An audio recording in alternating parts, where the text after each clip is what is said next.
Tu sais quoi? Oh, salut à tous, la team OL. Thomas Mcho et Julien Martin. Comment ça va, Julien? Salut les gars, bah ça va, hein. Ça va, Ouais, ça va. t'as l'air au top comme d'hab, les lunettes, chez toi, dimanche, Bah, ouais. pépère. Je vais pas vous dire que j'ai pris une quinte hier, les mecs. Qu'est-ce que t'as fait? T'as fait une soirée hier? Ah, j'ai une grosse soirée de famille, on était 50, je te dis pas. Et tu t'es enjaillé sur la victoire de l'Olympique lyonnais. Deuxième match de préparation par 1-0. On va rentrer tout de suite dans le vif du sujet. J'ai déjà fait un débrief, donc c'est toi qui vas me donner un petit peu ton analyse, ton ressenti par rapport à ce match. Qu'est-ce que tu en as pensé, Julien?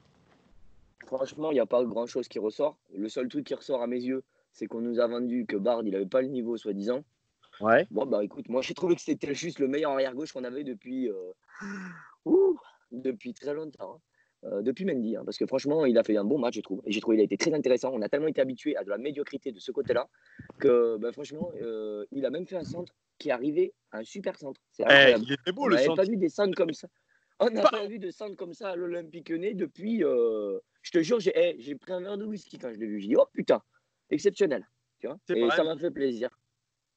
Voilà. Tu tires des conclusions, toi, sur Barre au bout de mi-temps? Non, je tire pas de conclusion. Non, je tire pas de conclusion parce qu'on peut pas tirer de conclusion sur un match où il y a pas eu grand-chose. Par contre, ça faisait plaisir de voir un centre et ça faisait plaisir de voir un mec qui faisait des montées, des 1-2 et qui a apporté quelque chose offensivement. Juste parce qu'on se fait chier depuis des années de ce côté-là et que ça joue mal, quoi, tout simplement. Et que là, on a vu quelque chose d'intéressant. C'est vrai, on a vu quelque chose d'intéressant. C'est vrai qu'il y a des joueurs qui se sont quand même un petit peu affirmés, je dirais, par rapport à ce début de préparation. J'aimerais retenir, donc il y a eu Barre, j'aimerais retenir aussi Oussem Aouar qui était vraiment dans le tempo hier, Guimarães, intéressant. Ouais, bien sûr. Moi, j'en attendais pas moins de leur part. C'est pour ça que j'ai parlé de Bard. Eux, j'en attendais pas moins de leur part. C'est des joueurs qui ont déjà le niveau qu'ils avaient avant et qu'on savait ce qu'ils valaient. J'aurais été plutôt c'est-à-dire inversement. C'est-à-dire s'ils n'avaient pas été bons, j'aurais dit, ah, tu vois, je note, ils sont pas bons. Mais eux, ils ont été bons comme d'hab. Je les ai trouvés très intéressants. Tu vois, j'ai trouvé Andersen intéressant aussi. C'est un peu mitigé partout. Je l'ai trouvé plus intéressant que l'an dernier, par exemple. Donc, je le souligne. Ça ne veut pas dire qu'il a fait un grand match, hein, mais je l'ai trouvé intéressant, on va dire. Il a été sérieux. Il a été sérieux dans ce qu'il a fait, franchement. Donc, je suis assez content. Après, franchement, c'était un match quelconque. C'est pas passé grand-chose. Moi, j'aime pas trop le 4-2-3-1. Je préfère que le 4-3-3. Clairement, je trouve qu'en milieu, c'est pas bon, quoi. Ouais, parce que là, Garcia est passé sur un 4-2-3-1. Ça fait 2 matchs consécutifs. Alors, est-ce qu'il se dit que potentiellement, il a les armes nécessaires, notamment offensivement, pour faire quelque chose en 4-2-3, parce que ça te permet quand même d'aligner 5 offensifs quand même. Hein. Mais parce qu'il se dit qu'il peut mettre Aouar en 10, il se dit qu'il peut mettre Cherki en 10, il se dit qu'il peut mettre Memphis en 10. Voilà, il se dit que il a les armes pour jouer avec un numéro 10 parce qu'il en a plein. Enfin, un numéro 10, un 10, 9,5. Mais moi, je préfère le 4-3-3, honnêtement. Hein, je trouve qu'on est meilleur en 4-3-3 parce que je trouve le milieu plus fourni en 4-3-3. Je trouve qu'il est plus compact. Les 3 milieux, quand ils sont en forme, ça fait mal. Donc, que quand ils sont 2, ils sont trop esselés. L'attaquant, le numéro 10 est trop haut chez nous. Ça, c'est mon avis personnel. Hein, attention. Et qu'est-ce que tu as pensé de l'intensité du match, des combinaisons entre les joueurs? Qu'est-ce que tu as pensé globalement? On s'est fait chier. Franchement, c'était un match quelconque. Ça manquait. Nice avait plus d'intensité, mais moins de technique, j'ai trouvé. Franchement, je me suis fait chier. C'était pas un match transcendant. Alors, c'est peut-être aussi parce qu'il n'y avait pas de supporters et tout ça, mais c'était un match, c'était poussif, quoi. J'en tire pas grand-chose de ce match, honnêtement. Il n'y a pas eu énormément d'occasions. Les occasions, elles n'ont pas été légion. Alors, surtout du côté niçois, parce que nos 2 gardiens n'ont pas eu 0. Après, tu vois, les occasions qu'on a eues, on les a chiées, entre guillemets, notamment avec Dembélé. Ouais. Dembélé, il a penalty, mais malheureusement, il y a beaucoup de déchets. Il y a eu du déchet. Kadewere, il rate l'immanquable. Il a le 1 contre 1. Et voilà, après, c'était un match poussif, quoi. On a vu Traoré. Oui, qu'est-ce que t'en as pensé de Traoré? Franchement, Traoré, il a fait un peu plus de retour défensif qu'à l'accoutumée. Tu vas me dire, ça peut être compliqué. Mais je l'ai trouvé offensivement, pas de danger. C'était mou, c'était mollasson, pas de danger. Un match, mais quelconque, quoi. C'était vraiment un match quelconque. Moi, j'en retire pas grand-chose de ce match. Tu vois, tout le monde l'attendait avec impatience. Bah, franchement, j'attends le prochain. Voilà. Le prochain, alors ça sera le tournoi au Groupama Stadium, ça sera le 16 et 18 juillet. Alors on attend, je crois, il y aura l'OL, il y aura Nice, encore une fois, et il y aura les Glasgow Rangers et les Celtics. Celtic Eh Glasgow. ben, ça va être sympa. Là, il y a une semaine de vacances. Nos joueurs vont pouvoir se reposer parce qu'apparemment, il y a eu une grosse semaine quand même en termes de préparation physique. C'est pour ça qu'on a vu des joueurs un petit peu, à un moment donné, fatigués. J'aimerais qu'on revienne un tout petit peu sur Ryan Cherki. Ryan Cherki, aligné dans un poste préférentiel pour lui, numéro 10 ou quasiment derrière le deuxième attaquant, derrière l'attaquant de pointe, pardon, en tant que deuxième attaquant. Comment tu as trouvé sa prestation?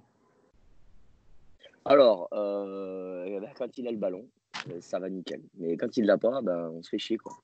C'était un match timoré, on l'a pas trop vu en première, c'était poussif. Quand on le voit, c'est formidable. À un moment donné, il fait un double contact, il passe deux joueurs. Mais sinon, après, c'était un match poussif. On a eu du mal à trouver, Ryan, on a eu du mal à trouver. Aouar, ça a été, mais on a eu du mal à trouver certains joueurs. C'était poussif, j'ai trouvé. Et donc Ryan, on l'a pas trop vu, surtout en première. Ouais, je te Surtout en sens pas. première. On l'a pas vu en première. On l'a pas démassé. Je te trouve pas Comment? satisfait de ce match-là. Moi, je l'ai trouvé plaisant sans plus Moi, le match. Mais voilà. Non, mais plaisance en plus. Voilà. Je veux pas, je m'excite pas sur un match comme ça. Franchement, et alors, après avoir vu ce match-là, est-ce que tu te dis qu'on a besoin de recrues potentiellement? pas forcément. Pas forcément. Voilà, tu te dis Pas que si forcément. l'effectif reste comme ça, il est complet. Ouais, enfin, moi, je me serais séparé. Moi, je te dis, je me serais séparé de Cornet, tu vois. Par contre, un truc qui est sûr, c'est que je me suis rendu compte qu'on n'avait pas besoin de Cornet, tu vois. Et moi, j'aurais remplacé Traoré par un mec beaucoup plus tranchant à droite. Et après, j'aurais rien changé. Mais bon, s'il reste comme ça, mais on sait tous très bien que, au vu de ta petite vidéo, quand tu vas aller voir, on voit clairement que Aouar, il dit pas ouais, vous inquiétez pas. Voilà, on voit clairement que Aouar, ça sent le départ. On voit que Dembélé, ça sent le départ. Moi, je te le dis, hein, de ce que j'ai vu sur ta vidéo, on voit clairement qu'il y en a, ils vont pas rester. Moi, pour moi, Aouar, moi, si j'ai envie de rester dans le club, quand tu lui dis, t'inquiète, ça va le faire. Tu vois, ou il te dirait, mais bien sûr, ça va le faire, ou il va y avoir Là, on espère, comme ça. Ça Dembélé, veut c'est dire Dembélé, c'est Dembélé. voilà, c'est le problème un petit peu avec cette équipe de l'OL, c'est on n'a pas de vue avant le 13 octobre. Mais bien sûr, on est complètement dans le flou, complètement dans le noir, on sait rien du tout là. Ça va complètement bouger. Là, on vient de perdre Gouiri, on vient de perdre Terrier, mais c'est complètement assumé par le club. D'ailleurs, Gouiri, qu'est-ce que tu as pensé un petit peu de sa prestation, de sa rentrée? Alors, Gouiri, je l'ai trouvé intéressant dans le jeu. On sentait qu'il avait envie. Il avait envie. Techniquement, c'était propre. Mais après, Nice, son équipe n'a rien fait. Donc, qu'est-ce que tu veux qu'il fasse? Même pas un tir, rien. Mais je l'ai trouvé intéressant dans le jeu. En termes de technique, c'était intéressant. De bons David Lang. contrôles, de bons appels. Il avait de l'envie. C'était intéressant. Hein. Faut pas commencer à le critiquer parce qu'il est plus chez nous. Hein. Non, non, c'était intéressant. Mais qu'est-ce que tu veux? Il fera une bonne carrière. J'ai pas de doute sur ça. Mais je, je pense qu'il a bien fait de partir. Honnêtement, je le redis, il a bien fait de partir. On voit clairement que c'est bouché devant. Putain, on a sur le banc, on avait du monde encore. Donc, Ouais, tous les tu joueurs. vois que Le problème, c'est tous on les a joueurs. trop de joueurs. Ah oui, le problème, c'est ça. Mais après, il aurait été quoi? Troisième, au mieux. Et au mieux, mais attends, non, Juninho disait la semaine dernière qu'il aurait été 4e ou 5e attaquant quand même. Mais ça, c'est pour faire mieux passer la pilule. À mes Waouh. yeux, c'est de la communication pour moi, ce qu'il vient de faire. Il sera 4-5e. Non, il aurait été troisième parce que Dembélé va se barrer et qu'on va se retrouver avec Memphis Kadewere devant. C'est comme ça que ça va finir. Hein. Dembélé, il va se casser et on va se retrouver avec Memphis et Kadewere devant. Je pense pas quand même qu'il aurait été derrière d'autres. Quoi. C'est pas vrai. Il y en a, ils sont là, Koto, Ikambi, Cornet, mais arrêtez de nous parler de ces joueurs-là. On n'a Ils pas jouent vu jamais Toko devant. hier. Hein? On n'a pas vu Toko Ekambi, je crois qu'il n'est pas rentré. Hein. Tu vois, on sait même pas s'il est rentré. Jeff est rentré, j'ai vu, mais on sait même pas s'il est rentré au vu du match tellement il avait peu de D'ailleurs, le match poussif. c'est celui qui s'est barré le premier de l'entraînement quand j'y étais à Évian, tête baissée, un peu énervé, pas un regard pour les supporters, zéro. Tu vois, Ouais. je sais pas, peut-être qu'il y a un petit malaise Toko Ekambi. C'est bizarre qu'il ne l'ait pas fait rentrer d'ailleurs, tu vois, ça m'a. Voilà, je sais pas, peut-être qu'il est. Ouais, c'est assez bizarre. Donc, bon, on verra. Et puis, tiens, ta réaction, tu as vu sur ma vidéo, Rudy Garcia, quand je lui ai dit un petit peu plus d'intensité, monsieur Garcia, il m'a dit, chez les supporters, qu'est-ce que tu en penses? Est-ce que c'est une sorte de défiance envers les supporters ou alors il s'est mal exprimé? Non, Dune, il a du mal à s'exprimer, mais un petit peu de provoque aussi, je crois. Ouais. Toi, tu l'as provoqué, en gros, il veut te provoquer aussi. C'est un jeu, hein. Tu le provoques, il te provoque, c'est le jeu. C'est comme ça. De là à s'insurger comme tout le monde fait, oh les gars, détendez-vous. Ça va. Je sais que la pilule a du mal à passer pour certains, mais il sera encore là, non? Ça sert à rien de pleurer et dire Garcia enculé, Garcia ceci, Garcia cela, Garcia Ouais, tu veux, il est là maintenant. Ouais.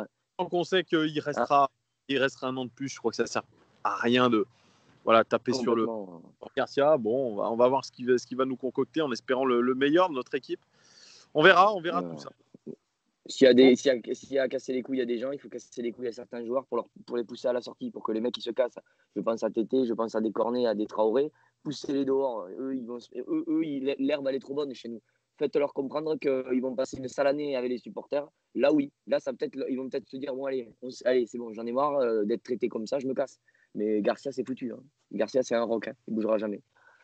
Un an chez nous, c'est sûr, il faut s'y faire. C'est dur à passer, la pilule est dure à passer, mais il faut se voilà, saison de transition, comme tu dis. Voilà. Voilà. On va dire ça comme ça. Bon, bah écoute, merci beaucoup, Julien, pour ton analyse du match, toujours très pertinente, toujours sans filtre, très intéressant. Donc, merci beaucoup, Julien.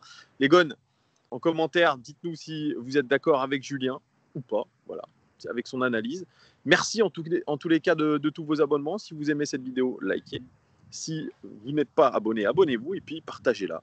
Et on vous dit à très bientôt, les gones. Ciao, ciao Julien. Ciao les gars.